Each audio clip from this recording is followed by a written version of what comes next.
বাড়ির দরজায় গণেশের ছবি লাগানো বহুদিনের এক প্রচলিত শুভ রীতি। হিন্দু ধর্মে ভগবান গণেশকে বিঘ্নহর্তা বা সকল বাধা অসুবিধা দূরকারী দেবতা হিসেবে মানা হয়।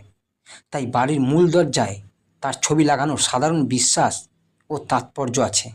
নাম্বার 1, শুভ শক্তি ও ইতিবাচকতা আনে।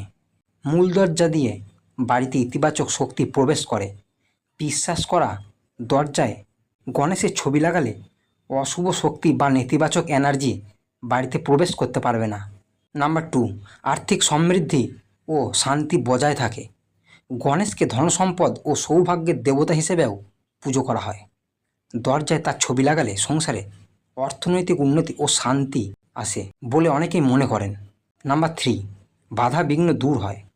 জীবনের বিভিন্ন ক্ষেত্রে সাফল্য লাভের পথে যে প্রতিবন্ধকতা আসে তা দূর হয় বলে বিশ্বাস করা হয়।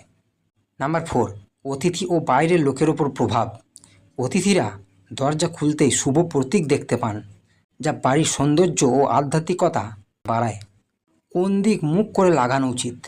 গণেশের মুখ ঘরের ভেতর দিয়ে রাখা ভালো, যাতে বাড়ির ভেতরে ইতিবাচকতা ছড়ায়। দরজার উপরের অংশে মাঝ বরাবর লাগানো শুভ মনে করা হয়। ছবির নিচে বা আশেপাশে জুতোর জার্ক বা নোংরা জিনিস না রাখাই শ্রেয়।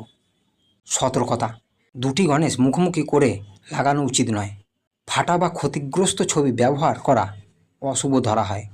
দরজার বাইরে লাগালে বৃষ্টি বা ময়লা থেকে সুরক্ষিত রাখতে ফ্রেম ব্যবহার করা ভালো।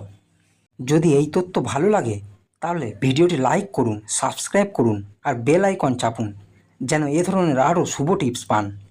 সবাই ভালো থাকবেন, সুস্থ থাকবেন। দেখা হচ্ছে নেক্সট কোনো ভিডিওতে। ধন্যবাদ।